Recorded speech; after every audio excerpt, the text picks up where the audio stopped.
Hello friends, ओम श्री गणेशाय नमः। जय श्री कृष्णा। आप सभी का स्वागत है आपके अपने यूट्यूब चैनल पर।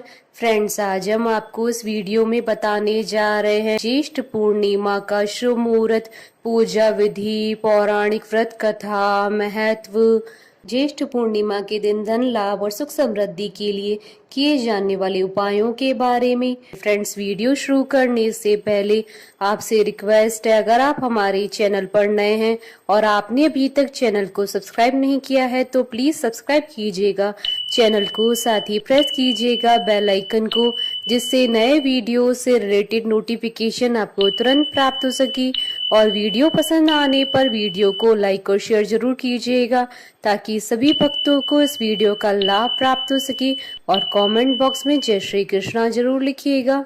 हिंदू धर्म में पूर्णिमा तिथि का विशेष महत्व माना जाता है। प्रत्येक माह में जब शुक्ल पक्ष में चंद्रमा बढ़ते हुए पूर्ण कलाओं में आ जाता है तो पूर्णिमा होती है।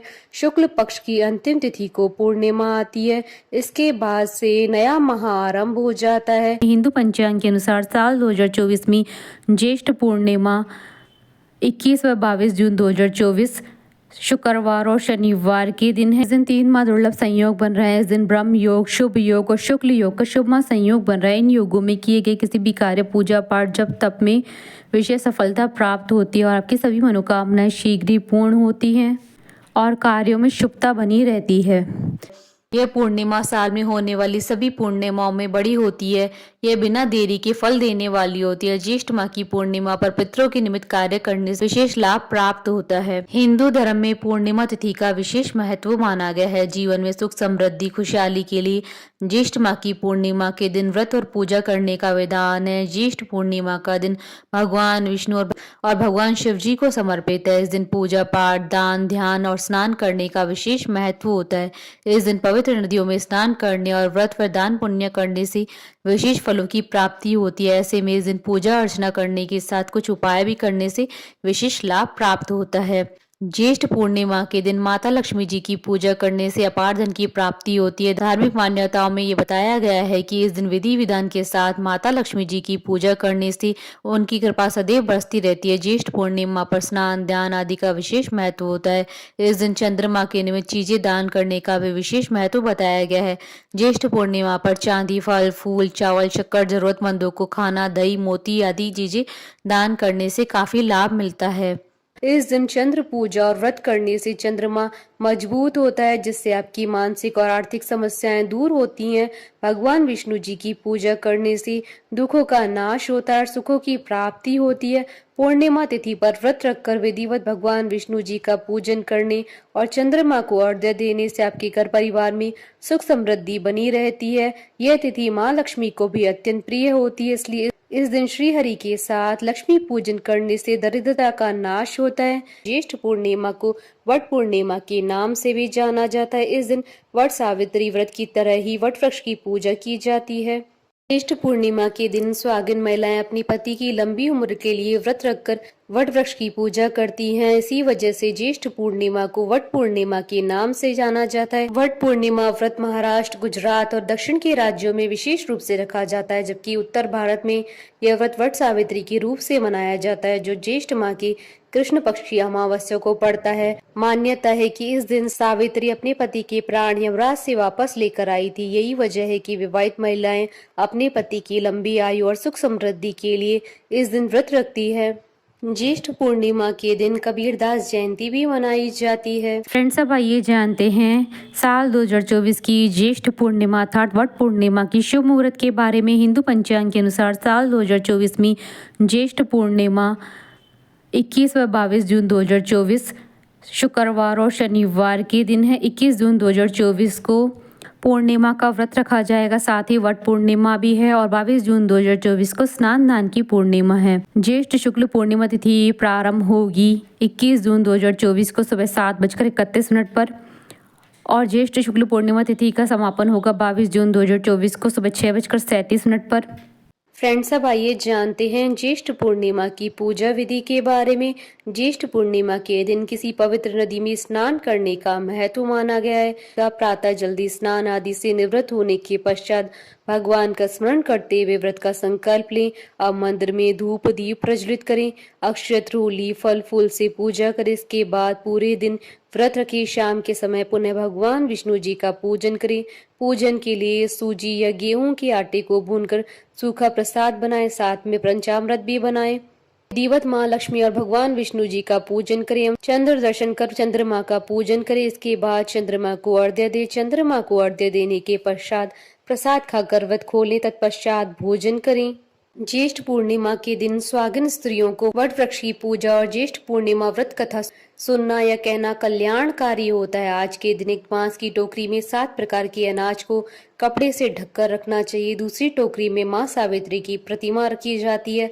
उसी के साथ ही धूप दीप अक्षत कुमकुम आदि पूजा सामग्री भी रखी जाती है। माँ सावित्री की पूजा कर वट वृक्ष की 7 परिक्रमा लगाते हुए मौली का धागा वट वृक्ष में बांधा जाता है। इसके बाद निर्धन व्यक्ति या ब्राह्मण को श्रद्धा अनुसार दान दक्षिणा प्रसाद के रूप में चने व गुड़ दिया जाता है। फ्रेंड्स, अब आइए जानते हैं ज्येष्ठ पूर्णिमा के दिन किए जाने वाले उपायों के बारे में। ज्येष्ठ पूर्णिमा के दिन चंद्रोदय के समय दूध में चीनी और चावल मिलाकर चंद्र के मंत्रों का जाप करते हुए चंद्रमा को अर्घ्य देने से धन संबंधी सभी समस्याएं समाप्त हो जाती है। सभी इच्छाओं की पूर्ति के लिए ज्येष्ठ पूर्णिमा के दिन दूध में शहद और चंदन मिलाकर चंद्रमा को अर्घ्य दें।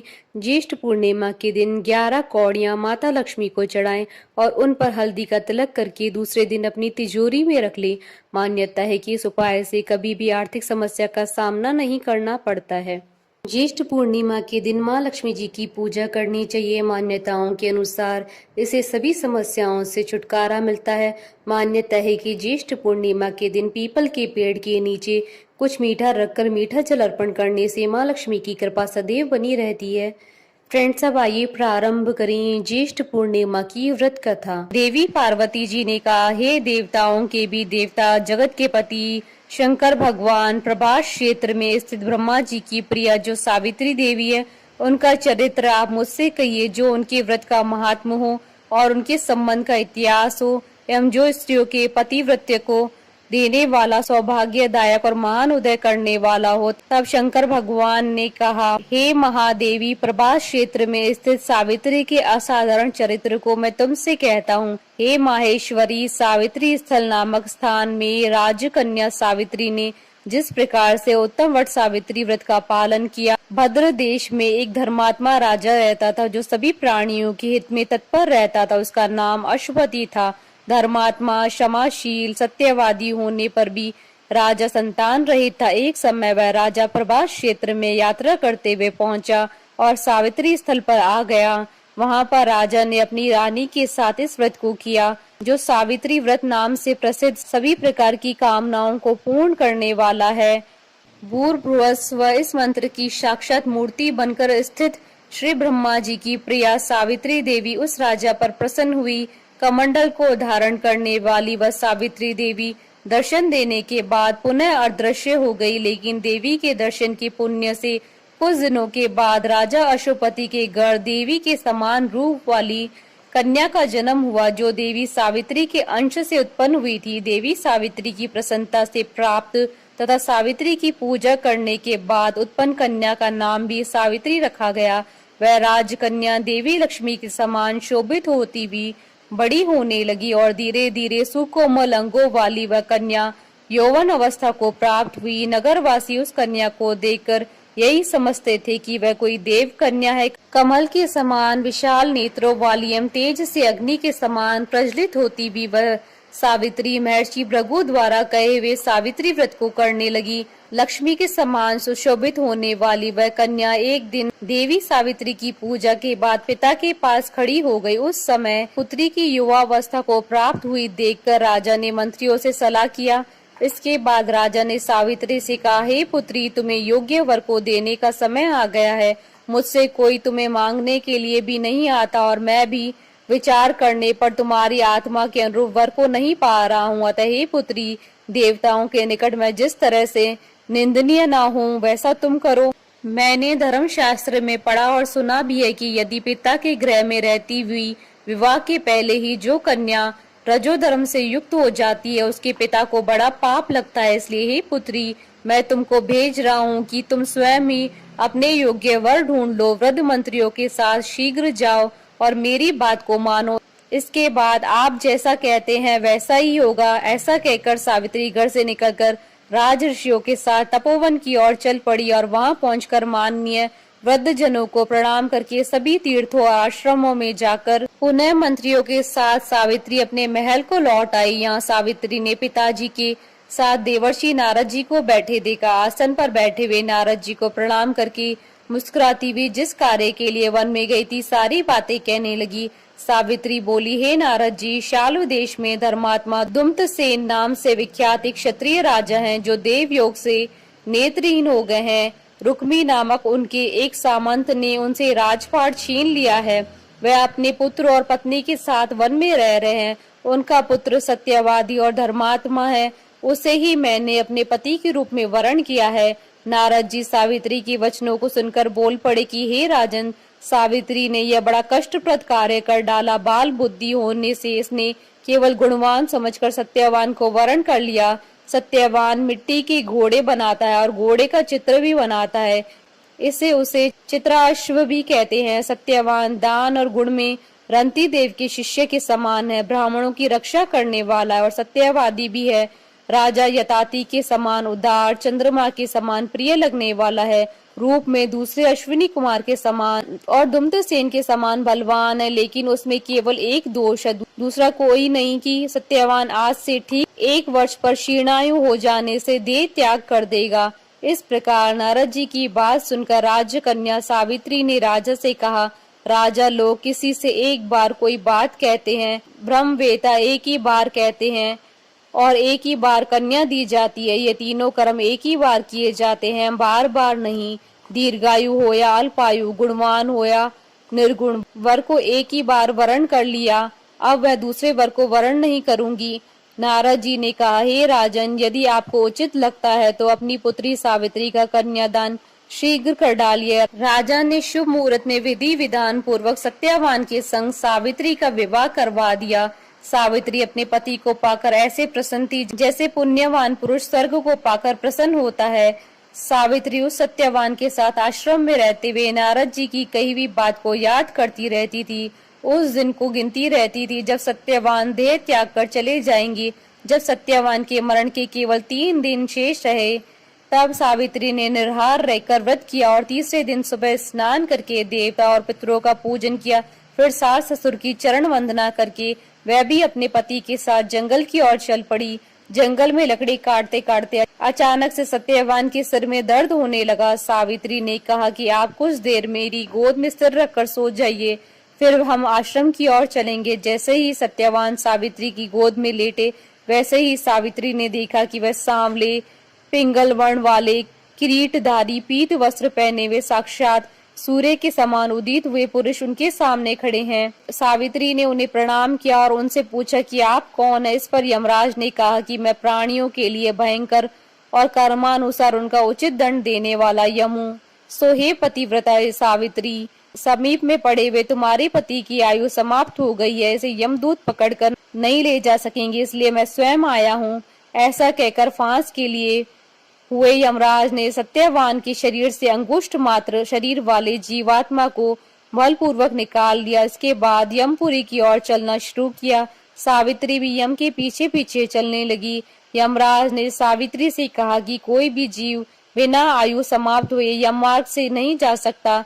सावित्री ने यमराज से कहा कि आप जैसे सज्जन पुरुष के साथ मैं चल रही हूँ, मेरे पति आपके साथ हैं, तो मुझे आपके साथ चलने में कोई शर्म और गिलानी नहीं हो रही है। दूसरी बात, स्त्रियों के लिए इस पृथ्वी पर लोक में पति को छोड़कर कोई अन्य स्थान नहीं है, इसलिए मैं आपका अनुगमन कर रही हूँ। सावित्री की मधुर बातें सुनकर यम ने कहा कि मैं तुम्हारी बातों से प्रसन्न हूँ, इसलिए जो इच्छा हो वर मांग लो। सावित्री ने तब यमराज से अपना खोया हुआ राज्य, सास ससुर की आंखों की रोशनी और 100 पुत्रों का वरदान मांग लिया। अपने वरदान के जाल में फंसकर यमराज ने सत्यवान की आत्मा को मुक्त कर दिया और सावित्री को लौटा दिया। सावित्री पति के साथ अपने आश्रम लौट आई। सावित्री ने सावित्री देवी का व्रत किया, जिसके प्रभाव से उसके सास ससुर की आंखों की रोशनी लौट आई, इनका राज्य भी मिल गया, 100 पुत्र हुए। इस प्रकार सावित्री सत्यवान चिरकाल तक राज्य सुख भोगते रहे। अतः पतिव्रता सावित्री के अनुरूप ही प्रथम अपने सास ससुर का उचित पूजन करने के साथ ही अन्य विधियों को प्रारंभ करें। इस कथा को सुनने से उपासक के वैवाहिक जीवन या जीवन साथी की आयु पर कोई भी संकट नहीं आता है और उसे अखंड सौभाग्य की प्राप्ति होती है। बोलिए माता सावित्री की जय, भगवान विष्णु की जय, सनातन धर्म की जय। हमारे साथ इस वीडियो में अंत तक बने रहने के लिए आपका धन्यवाद। ओम श्री गणेशाय नमः। जय श्री कृष्ण।